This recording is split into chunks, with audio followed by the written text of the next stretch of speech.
Hello everyone, and welcome to the Invocationist Chronomancer.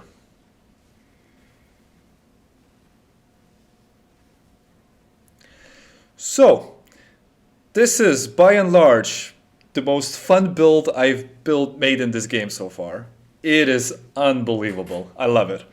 So the Invocationist Chronomancer is a take on Elementalist skills, so all the stuff with Lightning, Fire, Cold, and really trying to push the trigger mindset. Like, what can we do with infusions and what can we do with invocations or triggers? Initially, I tried to make this as a trigger build, but actually this is amazing as an invocation build. This is a build that scales extremely well into late game. These are tier 16 maps, and I'm running them with really piss poor gear. Like, I only have a few divines worth of gear, and it's completely crushing the bosses, as you can see here. You'll also see a tier 2 Zest later down the line as well, which really just dropped like a cookie. The build is very cheap, as I said. There's almost no mandatory gear. There's just one specific rare mod that you might really want to have, but apart from that, there's no real, everything is very generic. It clears okay. I wouldn't say it has the best clear because you rely on this pattern that you see on the screen with lightning warps, so it's a 2-button build to actually deal damage to packs. However, for bosses, it is nuts. As you see from the comments, you can easily burst bosses to insanity, and I'm pretty sure once you start pushing gear pretty well, should be pretty easy, like actually easy to get to a point where you just one-shot all tier 16 and difficulty 4 bosses in the game. The main loop is basically running ball lightning, like you cast a ball lightning and then you can use lightning warp on it. And the idea of this build is that when you do lightning warp on ball of lightning, that little projectiles, it seems to be the case that it effectively cancels the animation and allows you to go kind of past your cast speed. So like you're casting lightning warps way faster than what your cast speed should allow you to do. However, for the purposes of all mechanics, in regards to generating energy, in regards to cast speed, triggers, anything like that, it seems to consider you as if you are casting a generic lightning warp, which is like 0.4 second cast speed, when you're actually doing it way quicker. So this enables really rapid energy generation. And from that, you can then very often spam comets and sparks from either Spellslinger or the elemental invocations. The build definitely needs a wand plus focus because you want Spellslinger as your wand skill, and it needs a specific amulet mod. Apart from that, you can do anything. This build does not need to be a Chronomancer. This could be literally any class in the game, I think, almost. Well, within reason. I did Chronomancer only because it's defensively very safe. It gives me a little bit more safety, but apart from that, it runs with anything. So yeah, I highly recommend trying it out. I think invocations are amazing. All right. So for everyone else, we'll go into a deep dive of how exactly all of this works. Alrighty, so the main concept is essentially Spellslinger, Elemental Invocation, Lightning Warp, and Ball Lightning. Like, these 4 are your main ingredients, and with these you can do everything. The concept is essentially that you take a Ball Lightning, you cast it, and then you Lightning Warp on top of it. This will generate Spellslinger charges for you, which you can then use to cast sparks extremely quickly. And at the same time, when you're fighting bosses or rares, you also have elemental invocations, which will cast a lot of comets. Now, given that these are build diaries and I try to break everything down to its bare essentials, I will explain every support and every key idea here, so that for the people who basically haven't tried invocations ever or infusions and don't know how they work, they have the full picture. So this will be a relatively long video. This is like the main one where I'll be explaining elementalists and how all this stuff kind of works and interacts together. Quick note, this build does not have to be a Chronomancer. It is Chronomancer just because I wanted to play Chronomancer and just explore these little abilities that they have. I think it could be really any other ascendancy. Sorcerer probably makes much more sense actually than Chrono. In terms of DPS at least, you'll deal far more damage. However, Chrono still does give you very useful things in terms of defense, and that's why I did that. But really, this build, this is more of a concept. And by telling about all of this, I am also hoping that there will be people in the community who would basically pick it up and maybe come up with other alternative builds that rely on this concept. Because many parts here I think can be changed. Here I'm gonna just explain like the basic like overall idea of how everything works. Okay, so the whole concept here is about basically energy to cast invocations and infusions. I think I should probably start with infusions actually, because that's a very interesting and important part of the whole process. So infusions are basically these very special elemental things that got introduced this patch, where essentially whenever you cast specific elemental skills, they under various conditions may leave behind these little infusions on the ground. I don't remember if I can show it like this. No, sadly I cannot. But basically it's a bunch of little pods that are kind of similar to power charges, frenzy charges, and so on, which you can walk up to and pick them up. Once you pick them up, they will show up at the top of your screen. So you can see here, for example, cold infusions and lightning infusions. The power of infusions is essentially that they will supercharge specific skills that you have.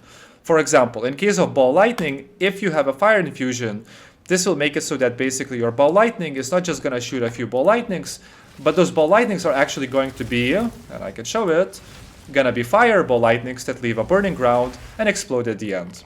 That's one example. Another example that's very fun is Comet. Comet, for example, if you cast it by itself, is just going to be a generic 2.5 to 3.7 thousand cold damage, well, at least in my case. But if it is with a fire infusion, it will deal up to 5,000 damage, in my case, which is far more than that. And the impact radius 3.4 is significantly larger than the 2.8 you get originally. So infusions make skills much more powerful. Similarly for Spark, cold infusions make it so that Spark basically, instead of just dealing, in my case, up to around 500 lightning damage, will deal that plus a shit fuck of cold damage. Way more than actually the lightning damage. And also, yeah, it gets the crit. This is really, really, really strong. It makes Spark actually unbelievably powerful. And it was already really strong. And you get 18 projectiles in a circle, while the base gets only 11 projectiles. So yeah, it's basically insane. And you press it and you can see you got these special sparks. There are blue sparks, and these are coming from the cold infusion. If I cast Spark just by itself, it just looks like this. Nowhere near as fancy. So infusions are really cool. For the most part, they will effectively roughly double or even triple the effectiveness of any skill that you cast when you consume the infusion itself. Every single cast will cost you an infusion, so you need a very rapid way of generating infusions. Okay, so that's the first problem that we needed to solve. How do we get infusions to make our to make our skills extremely powerful? And very quickly I discovered that Lightning Warp was the answer, because it has a very nice line at the end which says, creates a lightning infusion on successful use. It's the only skill I've seen so far where literally just casting it gives you automatically an infusion. Now Lightning Warp, the way it works is essentially you have to have a target, something that you can cast it on, and then you can basically get that giant circle around you, and you also teleport to that place. However, Ball Lightning is a very fun other skill which fires a set of moving projectiles which you can use Lightning Warp on. The idea is essentially that if we were to use a support such as Unleash, which lets us build up very quickly additional charges to echo the skill, so that essentially instead of casting just one Ball Lightning, we will cast a set of them. So you can see here it's like one set, but if I wait a few seconds, I get 2 sets. If I wait even longer, I get 3 sets in there that I can then cast on. This generates much more of these balls, essentially, that I can use Lightning Warp on. Additionally, I can use Multi-Shot to get +2 proj, which again makes it so that I have more things that I can basically use Lightning Warp on. I just need enough of them, with enough duration, to be able to cast my Lightning Warps on them. By the way, here you can see the actual remnants and how they look like. Okay, so that's kind of the basic algorithm of essentially generating infusions. Now, you might be wondering, how am I generating all types of infusions? And the key is this keystone. Infusion remnants you create are always a random element. The idea is essentially, well, the problem is that with Lightning Warp, it creates a lightning infusion. And this is kind of like the whole point with these things with these skills where I think GGG's intention was essentially you will cast like some kind of lightning skill, it will give you some fire infusions, then you will cast some cold skill which will consume fire infusions and then generate lightning infusions, and then you use those on like a fire skill, and then you're basically rotating every single element with a bunch of skills. But the thing is, when you have things like this keystone, well, this solves all problems and allows you to do it with one skill, right? Then you just need one way of generating infusions very quickly, and from this you will get all the infusions.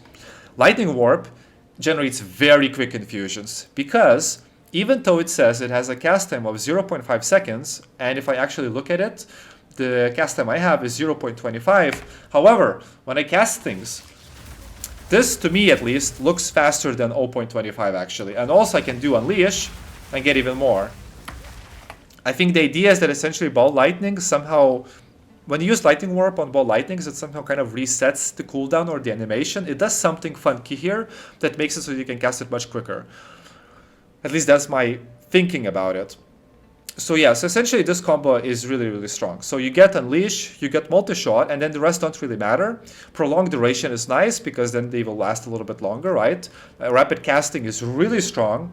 And for this build, this is one of your strongest supports because we're going to cast a lot of different spells, lots of different skills, even though it doesn't look like it. Actually, most of them are coming from Chrono, funnily enough. But we're going to cast quite a few. And so Rapid Casting very quickly pays off as a very good support. For Lightning Warp, at least what I got was Increased Area of Effect. I got myself Arcane Surge because a problem here is that you're casting so fast that you're going to run out of mana pretty easily. Lightning Warp is not a cheap skill. You can say level 28, I'm using 180 mana or so, which is actually quite a bit. I had to work quite a lot to fix mana issues. So this Arcane Surge is very good to have. You could also probably have it maybe. Yeah, you would want to have a Lightning Warp because this is your main mana spender. Efficiency is very good, again, to allow you to do more Lightning Warps. Zenith is pretty damn nice because initially you will be at maximum mana, and as you can see, if you fix your mana issues, you don't really drop below 90% that much, and this also gives you just 25% mana recoup, which is essentially kind of like this, just 25 less in a different dimension. Rapid Casting again, because again, it's very good to cast these things faster. It does help, like it makes it even faster if you have faster cast speed, at least as far as I notice. So it's also worth having it in here. But regardless, these are not really your main damage skills, even though they do deal a very large amount of damage. And you saw from the clip, it was like, regardless, still like 25 to 30% of my DPS coming from Lightning Warp. But it's not really the cool thing. Like this is just a neat thing, but it's not the coolest thing. So once you generate infusions, now you would want to spend them all. These things, like you could think of all of these as essentially, these are huge multipliers for all your other skills. So you just need skills which could actually utilize infusions very quickly. So I was thinking about it, okay, what skills could utilize infusions? Spark was one of them. If I could cast Sparks afterwards, as you saw basically with the Cold Infusion, it becomes really, really powerful. So that's one that I'm interested in. Another one is Comet. Because again, Comet, it gets way more damage from having it. It also has a higher impact. It just made sense to spend it on Comets, on Sparks. Okay, but then how do I cast them, right? Both Spark and Comet have significantly long cooldowns, like cast times. So I need some kind of way to cast them very rapidly. And the idea there is to use invocations. So what are invocations? So these are basically like newly introduced skills which are very similar to triggers but not quite. So these are kind of like ammunitions, like you're building ammunition charges. So in the case of Spellslinger, whenever I cast any spells, they will generate a bit of energy. And it says 2 energy per 0.1 second of base. So if my base, for example, with Lightning Warp is 0.5 seconds, that means every single time I cast it, I'm going to get, 10 energy. That 10 energy could then be consumed to get 0.1 seconds of some other spells cast. Okay? So that's per each one I'm getting this. So if I now basically cast a lightning ball, and I do 1, 2, 3, 4, 5, 6, 7, 8, around 8 of them, that's already 80 energy, which means I'm already getting 0.8 seconds worth of cast time from Spellslinger. Well, actually, it's even more than that once you start investing into it. But this is like where we start. We start at that. The idea is essentially that you're doing lightning warps to charge up a large amount of Spellslinger charges. So the idea here, instead of triggers, what happens is you're building up the energy. You build up to some amount. In this case, it is 500. And then you can spend it on whatever skill you have whenever you want to. So initially, it's basically at nothing. Then I start casting some lightning warps. I build up a few charges, and then I can use them whenever I want. Ideally, I cast them when I have some cold infusions, because my sparks will benefit from it. So I cast it, and you see all 3 of them disappeared. So it used the first 3 infusions to supercharge the first 3 sparks. Now, you can also save infusions sometimes, and I will show that, which actually allows these things to just cascade to completely stupidity. But that's the idea. Then I get... now, another thing is that whenever you use these invocations to cast the spells, they do still consume mana. This is very important to note. So this is very mana hungry. This build is very, very mana hungry. We'll be casting basically 3 expensive skills at the same time due to these infusions, these invocations. So we need a lot of mana to sustain all of this DPS that's coming out, all these spells that are coming out. So we do want less cost if we need it. We want Zenith yet again. We want duration. Like, it's kind of funny. For Spellslinger, I have no actual damaging skills in here. Like, there's no damaging supports. I just have free supports for allowing me to cast more of these Spellslingers. Actually, at this point, I could probably take out some of these and replace them with DPS. I think actually at this point, I am probably at a point where I could do that. So let's say I remove all of these. Let's say we cast a little bit. Okay, I have 9. I cast it. Yeah, okay, my mana still doesn't move, you see? So actually I could replace these already, both of these, for some damage supports if I want to. So that's just future optimizations already. So yeah, this build, there's so many more things that can be done here. This is just the start of it. Like, we're just getting the show started here. Duration is very good because Spark is just flying around these projectiles and they're hitting everything. It's very nice to make them last as long as possible. So okay, why do we even want this? So with Spellslinger and Spark, the idea, and well, partially the problem of this whole build is that essentially when you're walking around the maps and you're actually trying to kill stuff, and at this point it probably makes sense for me to actually just run some random map. So I don't know, let's just grab something like this. Sure, looks like a map. We could probably cast it. I'm just gonna show you, like, inside a map, like, how do these things look like. So let's do something random like this. Let's do a seepage. And then I'll show you what's going on. So when we enter a map, essentially what happens is we're running at the packs, until we run into some of them. We start casting these lightning warps. And you see there's like a little bit of delay because I have to basically cast the damn thing at the... I have to get the balls running and then I have to jump into the mobs. It takes a little bit of time. However, what I can also do is just this. I can just use my sparks. It takes very few lightning warps to actually generate spark charges, like, well, in invocation charges, which I can then use later to actually just help me with the clear. Yeah, it basically looks like this. You'll see at the end I have a very nice clip where I show myself progressing through the Zest encounter with the breach, and you'll see there very well how this works. So you can see the idea is that basically I'm casting these sparks all the time. As I'm killing stuff, I'm basically immediately... Opa. Okay. Well, that's good enough. I showed you what I wanted to show, and now I can die in peace. So, you saw the idea, essentially. That is, I want these Spellslingers just to help me a little bit with the clear. That's what I'm doing it for. So I'm running into a pack, and either I'm going to use the Lightning Warp to actually kill the pack, or if I see the pack is not immediately dying, I can just throw the Spark out. And it's very important that these kills are instant. They are instant cast, which is extremely nice. So I can, whenever I want to, just pop my oh shit button and everything in the screen just dies. This is kind of like a wall skill, basically, in PoE1.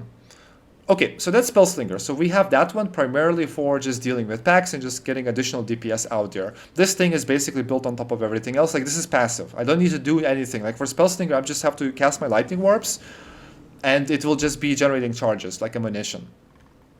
Elemental Invocation, on the other hand, is very interesting. So this invocation requires me to actually apply an ailment on the enemy. So this could be lightning, a shock, it could be a freeze, it could be ignite. Ignites are pretty difficult to apply this patch, so that's not really interesting. Freezes are always difficult to apply, right? Like for a boss especially, it would take a while. However, shocks are very easy to apply. And it just happens to be that Lightning Warp as well, it has, okay, so I got my increased magnitude of shocking inflicted. This skill has so much base damage on Lightning Warp that you can easily apply shocks with the Lightning Warp over and over and over again. And the way it works with Invocation is that it gives you energy based on the power of the enemy. Which means if you're shocking basic enemies, you're just getting like 1 energy, which is nothing. But unique mobs, and here to show it, yeah, they have 20 power. 20 power. Which means every single time I shock them, I'm going to get 20 energy. And of that 20 energy, that is 0.2 seconds of potential base cast time. That means I need to apply 5 shocks at the base level, 5 shocks, to be able to cast 1 comet. Since comet in my case is 1 second. And it just so happens to be that if you do 1 barrage of Lightning Warp, you will usually get roughly 1 cast of the comet, sometimes even 2 casts on the base. This is, again, before any magnitude increases that we're about to talk about. Like, just at the base, you're already doing that, just that much. And again, the Lightning Warp by itself, it's generating infusions. These infusions, you're then consuming with the sparks and with the comets whenever you pop them. So you're weaving these free skills over and over again, essentially. You Lightning Warp and you just keep casting the invocations. Okay, with the comet itself, separately from Spellslinger, instead of investing in decreasing the cost, I just want to increase the amount that I can cast. Comet is very expensive. It's basically, you got the 1 second plus 1. So actually in total, I think it's actually 2 seconds worth of energy I need to produce for it. And it is worth it because, well, this is a completely massive amount of damage. I mean, this is insane. This is roughly 4,000 base damage, which is far more actually than even what I have with lightning damage, with the Lightning Warp. So Comet deals a lot of damage. It's also cold damage, which means it's going to be able to freeze. It also has a chance to repeat. All kinds of multipliers on top of it. Okay, so for for the Comet, essentially, I wanted to get as much energy as I can. So I use things like, for example, energy meta gems. So these ones essentially get 35% chance to refund half of my energy cost, 45% increased energy, 60% increased maximum energy. So this is so that I can actually have 3 comets that I can charge up. I haven't gotten to 4 yet, and it would be nice if I could. I'm not sure if there's a way to get it so that I can basically stock up on 4 comets. But so far, I need this to be able to charge up 3 of them. That's very important. And then the Torment is also a little bit, it's also related to energy. It's very cool that we actually have 4 separate supports, all of which are specifically for energy generation. So that's why for Invocation, it fits very nicely to just have these 4. None of these make a lot of sense for Spark, at least for my use cases, because, well, actually there's one that makes sense, this one. Energy Capacitor probably would be very nice, actually, to put in here. But apart from that, the Spellslinger generates the charges very quickly, and Spark also just doesn't take that many. Like, you can charge up 9 sparks very, very quickly. Well, it's not the same with Comet. I have tried swapping these around a lot, and my impression has been that basically Spellslinger is very good when you're fighting regular stuff, like you're just mapping, you're clearing. Elemental Invocation is very good against bosses. This one really generates a lot of energy versus bosses. At least that's how I have felt it. So that's why I'm going like this. Yeah, and Elemental Invocations doesn't seem to be very strong when you use that with Spark. Okay, so that's kind of the idea with those. These I told. You can also increase a little bit your infusion generation, because you kind of do want to generate as much as possible, because you will be consuming them really rapidly with the comets and the sparks. So Siphon Elements is also a pretty nice persistent buff to keep around, which also gives you a significant chance to basically generate even more remnants. So yeah, and this one, it's just kind of nice because you get the chance to create them, 24% chance to also create even more of them. And then you can apply things like this, for example, +1 to fire skills, increase more damage with this. It's just a nice additional persistent buff on which you can stack things like these types of things, basically. Just additional little persistent buff-based effects. If you have the Spirit to spare. I only introduced this thing like very recently into the build. And I would really like to actually use Barrier Invocation as well. I think this would also be very fun, but for this I just don't have the Spirit yet because my chess piece doesn't even have Spirit. My gear is that bad. Arc is something I've also considered because one issue is that with these invocations, so you generate infusions, right? The fire infusions, the lightning and the cold. Comets will consume the fire. Sparks will consume the cold. But then how do you consume the lightning ones? Because you would want to, right? This additional damage. Arc is one that probably could. However, with the Arc itself, I have not been really seeing much DPS coming out of it. Like, it hasn't felt very significant. However, if I were to take Arc and I was to put it into Barrier Invocation, and then I would have Unleash here, this could be interesting. Actually, I'm not sure this is going to work with the... Oh yeah, this is not going to work with the... Well, not going to work with the invocation. But anyways, Arc might make sense in the final one. I do feel like Barrier Invocation is something the build would want to have in the end because I'm spec'd all the way into invocations. And I need one lightning skill that could consume lightning infusions. So that's probably the next step with this build. Like, figure out a way to get invocations in there. The Barrier one, by probably just updating my chess piece to actually have some spirit on it. That will be the idea. Orb of Storms is kind of nice because essentially this is another skill that can just give you a chance to shock and give you additional effects such as exposure. So for example, it gives you a chance to inflict exposure for 8 seconds, which is nice to have. For curses, Elemental Weakness is the only one that makes sense because it gives you generic generic damage increase for all of your elements, and we are being generic here. Like, we don't want to focus on one element, we want to do all of them. So that's kind of the whole idea, basically. We generate a bunch of infusions, we take advantage of elemental equilibrium so that we're doing like all 3 of them, so that our lightning warps are generating the cold and the fire, and then we're using invocations to spend them effectively on a massive barrage of comets and a massive barrage of sparks. We are basically rotating between these 3 things as we're killing stuff. While we're mapping, we're spamming sparks. While looking bosses, we're spamming comets. If we run into rare, we can spam the comets. We're just building them up and we're just using them whenever we want to. Because they're instant, it's very convenient. Being a Chronomancer, I also found it very, very convenient to have, for example, I think it was, this one, Apex of the Moment. So 20% slow on everything that's near to me. Because a weakness of this build is that with Lightning Warp, you're running into the enemies, right? Like, you're not at distance. And you're a mage, so you're not really beefy. So this helps a little bit with that. The other way I can help myself is with Temporal Rift, which is a very powerful Chronomancer skill that basically lets you jump back in time. So whenever I'm doing stuff and I get an oh shit moment, I can just press F and I'm back to where I was before with full HP and mana. This is super, super powerful. Actually, does it give mana? I forgot completely. Spell into, yes, also gives you back mana. So you can also do funny things with that, where basically if you use, let's say, comets, because comets consume the most amount of mana in this build actually, when you start spamming the comets, and you will see it's not just 3 comets, it's much more than 3 comets. It helps to have a way to reset your mana. So Temporal Rift is very useful. Time Freeze is also useful because, again, you jump into a pack of mobs and then you just time freeze everything for a while. And also Duration is something that you want to scale. So this benefits from it greatly as well. As last thing, I have Sands of Time, which basically gives you cast speed in the area of effect. I just think this is pretty powerful, but it's because essentially it gives you from 0 to 60, which means on average it gives you 30 cast speed and 30 area of effect, which is a massive amount of just base stats. It could be changed. I have considered Inevitable Agony. If this was purely a bossing build, this is what I would use, Inevitable Agony. Just cast that at the start, spam your comets, and then just watch it repeat one more time with the 33% of the damage detonated. It would be pretty damn nice. Time Snap, however, I don't think has any use. In general, the cooldown reduction is not something this build uses at all. It does care about duration though. Okay, so that's kind of the general idea of how everything works. Another thing, now important ingredient, is that, okay, so you need a wand. You need a wand that has Spellslinger.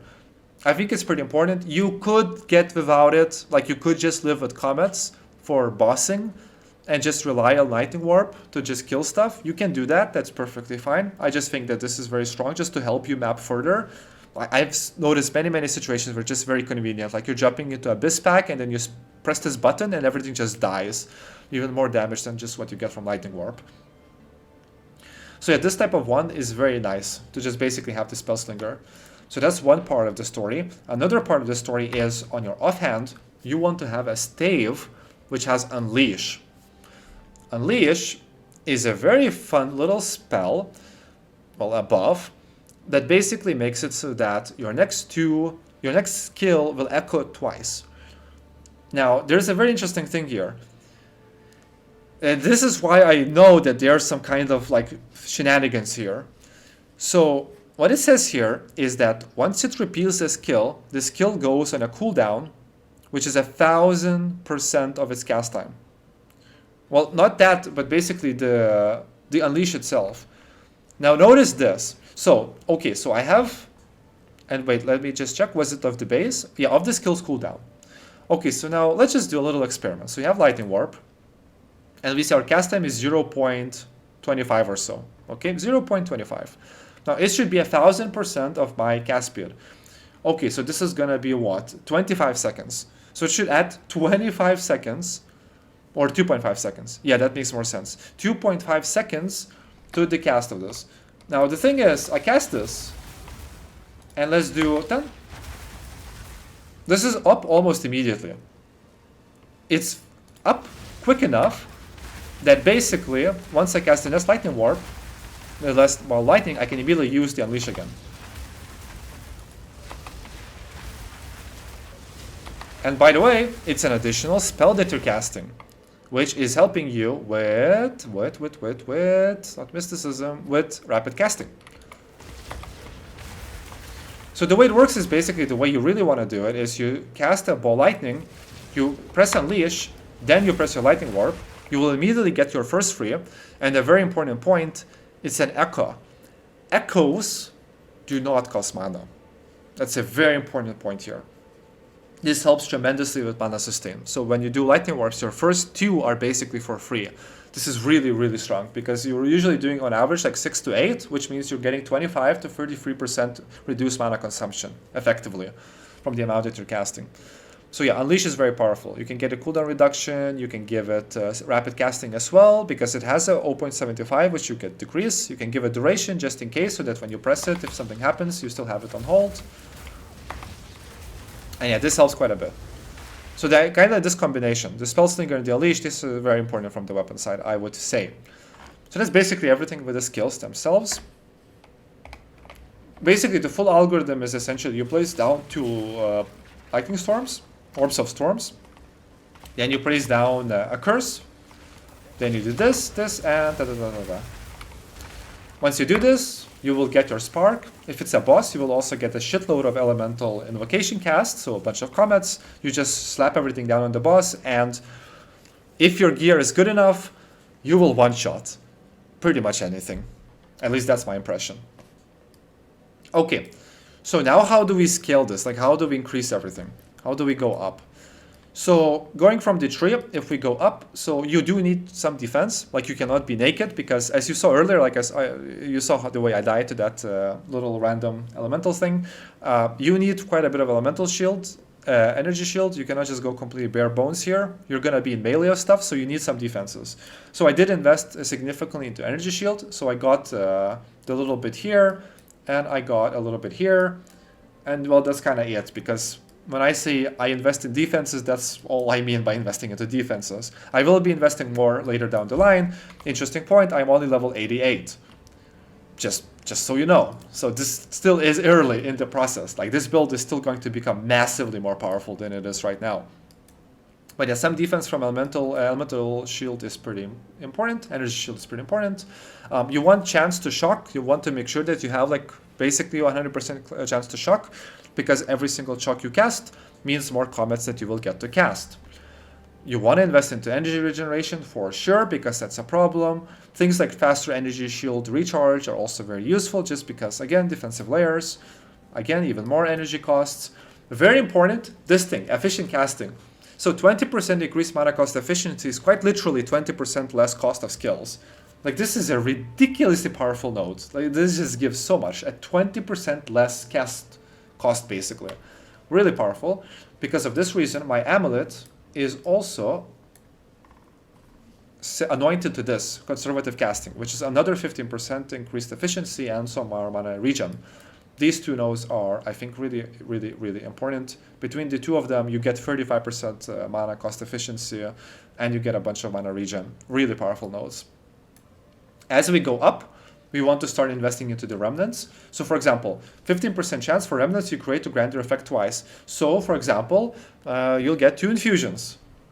Amazing. Getting 2 infusions, again, this will help you with maintaining the very, very hungry spark and comet consumption of these charges. Also, remnants getting more effect. I don't think this actually does anything. I don't think it does, but anyways, pretty useful to have. I started investing into crit. I don't have much crit yet at all, which is kind of funny, again, when you look at the damage that I do. So for example, when we look at my lightning warp, it's only 20% chance to crit. It's basically peanuts. And I have 2.7x damage when I do crit. A little bit better is on my comets.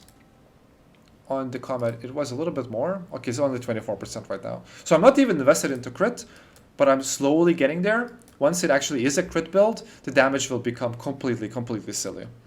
Once you get here, these are really, really important. So this one is incredible. Skills have a 10% chance to not remove elemental infusions, but count for consuming them. So whenever you cast your bazillion comets, well, over the first 4 comets, for example, if you had 4 fire infusions, there's a 40% chance that, well, there's gonna be one of them left over that you will get to cast for a 5th comet, which will happen. There will be a 5th comet, and I'll tell why in a moment. So these 2 wheels are really, really, really important just to start beefing up your infusions. Because yeah, this is 10%, but there's also another 5% here, so it's 20% in total. So you'll definitely save some of these infusions and make it so that when you trigger, more of the triggered ones from the invocations will actually be infused and dealing double damage, basically. This wheel is just good because, well, this is a free 60% increased damage because we are stacking ailments so much. We will always have free ailments. Well, okay, we won't have shock, but we will have chill. Freeze, but we will have chills. So this is also nice. Okay, I'll just keep talking about remnants for now. There's also this whole wheel, so +1 maximum to the infusions. Again, super useful. Actually, I now realize these are also very good. Actually, this is a bad thing that I don't have these. So this one would probably be also very, very good. Actually, I'm gonna get this as soon as I finish recording the video. I just realized, like, this also makes a lot of sense now. So this infusion and I think this infusion, these two are also pretty strong wheels to grab. This one, I don't think, yeah, this one is not very powerful, but these two will help a little bit. They will help you infuse one more additional triggered, basically, cast of comets and sparks. Okay, you want to get to here because here you get +1 to all of them, and here you get, additional chance to get even more infusions. These are very useful. And of course this keystone, super important keystone. This is build enabling, very important keystone. You want to get this one so that your lightning warp is generating all 3 types of infusions. Okay, here I get even more mana and arcane surge effect because this gives you cast speed and mana regen. Both are super useful stats for us. That's very nice. Okay, next. Duration, because we're casting sparks, it's very useful for us to have more duration. So this stat is very nice. So we get this little wheel. It's very cheap to get here. Like, we're gonna get here anyways. So it makes sense to grab these 45% increased duration. They will help you with also with ball lightning, so it lasts longer, with storms, with curses, all over the place. Duration is very, very strong on this build.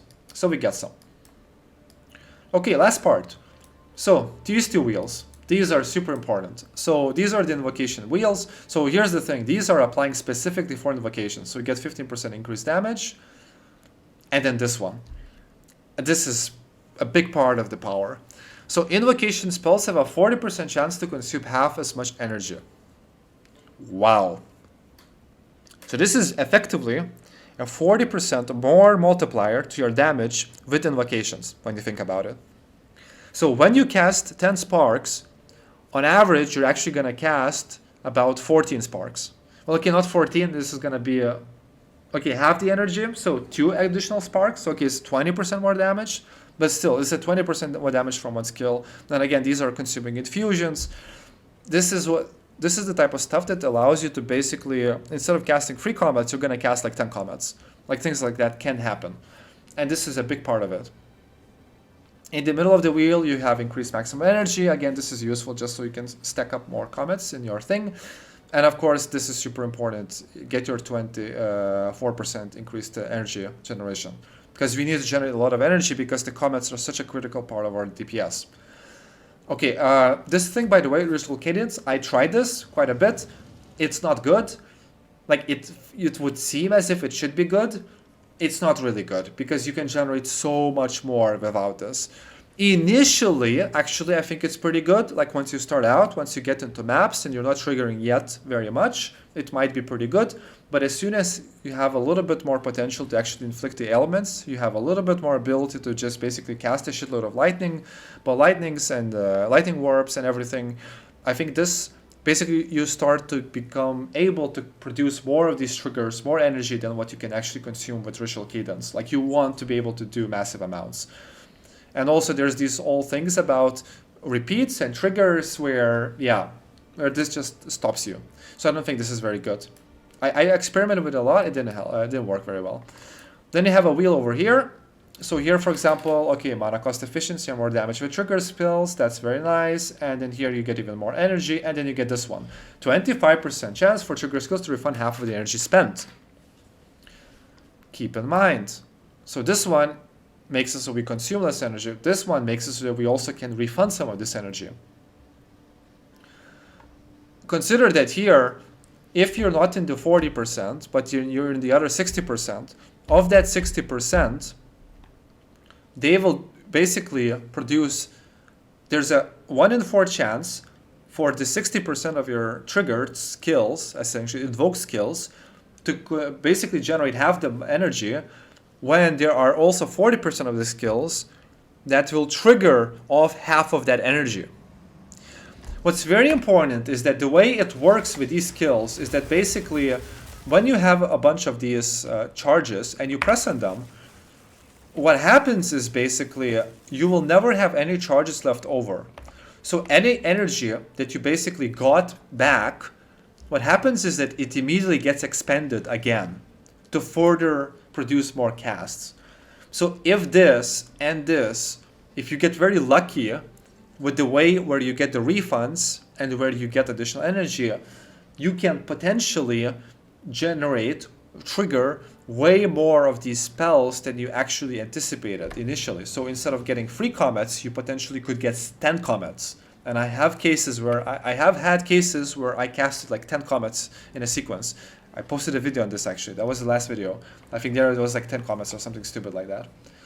Okay, so you need basically this energy, you want these things to basically refund some of the energy. I noted that there was one rare mod that you really wanted. It's this one.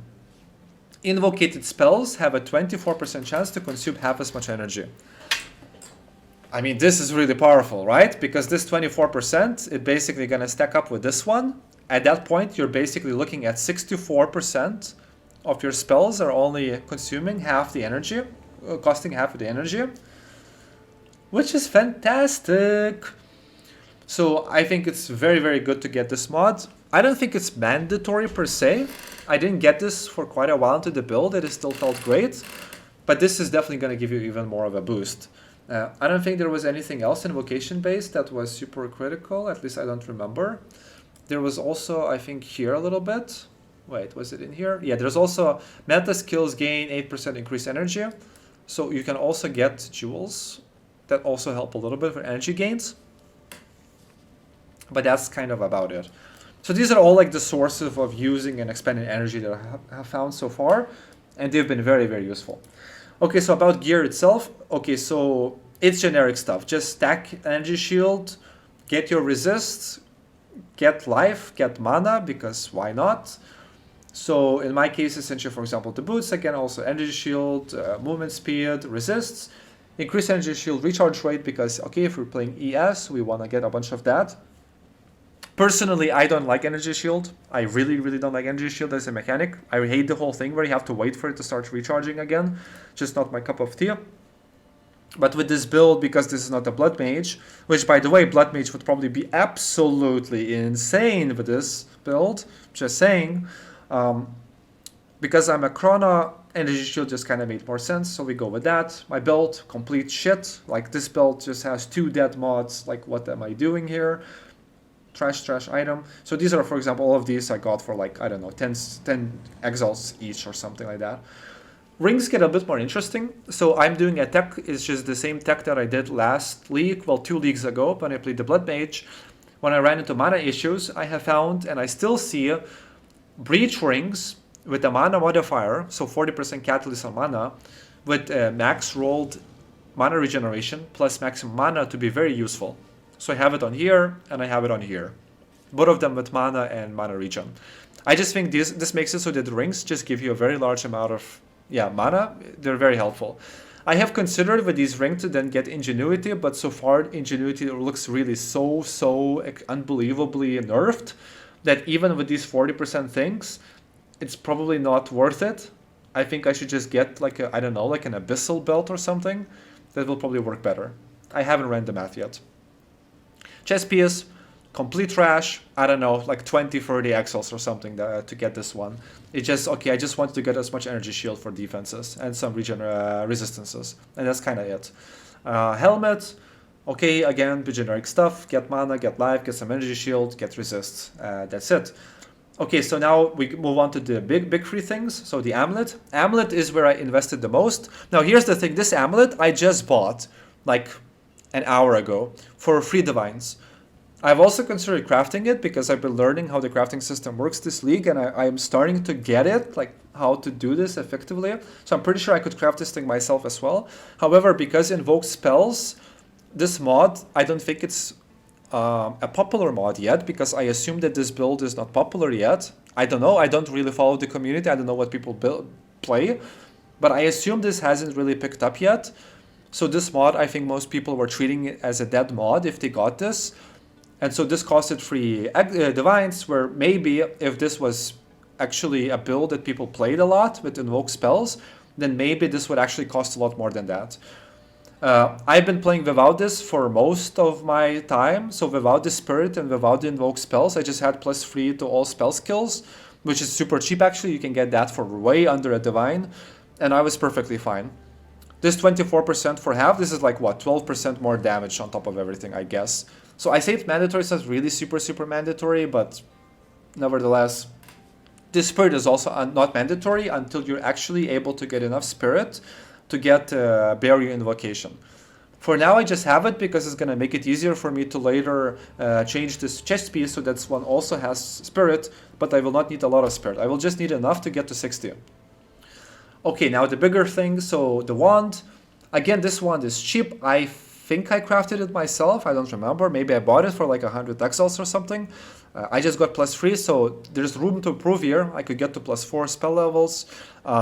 You just want the generic spell damage, so yeah, increase spell damage, increase elemental damage. I got Flammability Magnitude because I thought this would help me trigger more ignites. However, from playing and looking at the damage I do to bosses, so far I don't feel that. I think it more makes sense to just go all in on shocks. So I think that mod is actually dead. Extra fire damage was also what I got just so I could be able to actually trigger ignites to help me get more comets. Again, I'm not really sure that that's doing a lot, so I don't think this one is actually particularly good. Crit chance for spells, I get it because I'm hoping to scale crit, but we will see. Maybe I will not manage to do that. And then for the focus, I think this one, I think I crafted myself. I don't remember.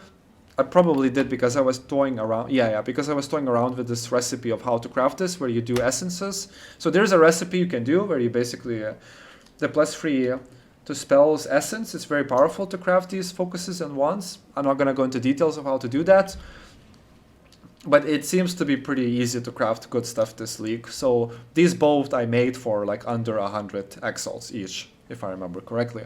So my gear in total, like if we remove the amulet, which again, this is just like nice to have, it doesn't need, like the spirit and the invoked spells right now are giving me like, I don't know, probably in total like 20% more damage at best.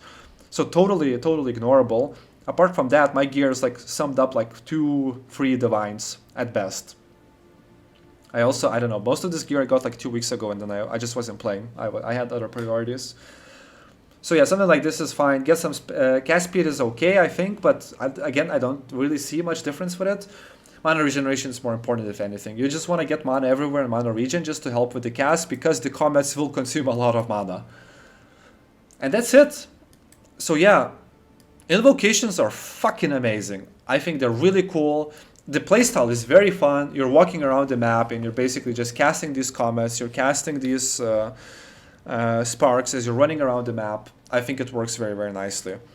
I'm going to leave you with a run of Zest. So the whole run through the Breach encounter. It's with 100 splinters, so it's basically level 2. Yeah. I think the next video I will post is probably going to be maybe in 2 weeks, because I'm going to be away again later next week, so I don't think I'm going to have much time to play.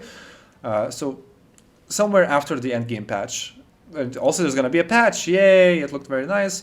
So after that I'm going to try to get to like level 93, 95, get my gear up so it's like plus 10 divine value gear, and then hopefully... And once I refine the supports as well, because right now so many of these supports are kind of like, you know, just trying to solve my mana issues, but I can solve mana issues via the gear. Like I can keep improving it until I can start removing a lot of these like less cost and these zeniths and everything like that.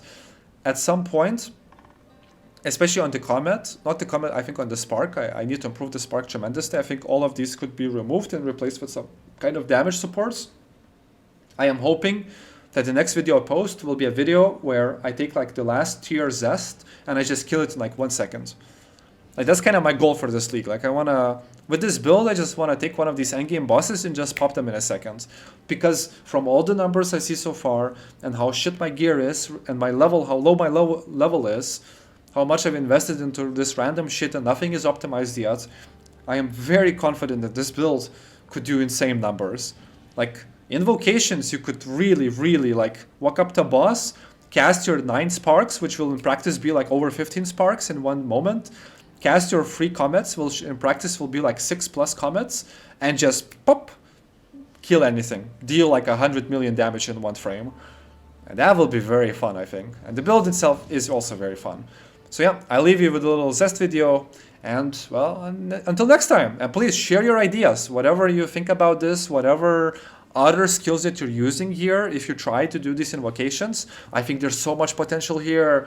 Like I did Firestorms. Firestorms are also kind of interesting. The problem with Firestorms is you can only have like 1 at a time, or 2 if you use the limiter. I was using that initially, it worked okay, but there has to be better things. There's probably many other things that you could do here. For example, Berry Invocation, maybe you want to put Ball Lightning in here, just so you have more things that you can basically use Lightning Warp on. Maybe that's an angle. I don't know. Could be. Heck, maybe you want to put Ball Lightnings into one of these actions. Spell of Sparks, you put Ball Lightnings in here, and then see what happens. That could also be fun. Many possible options. I can't wait to see what people cook. Alrighty, until next time.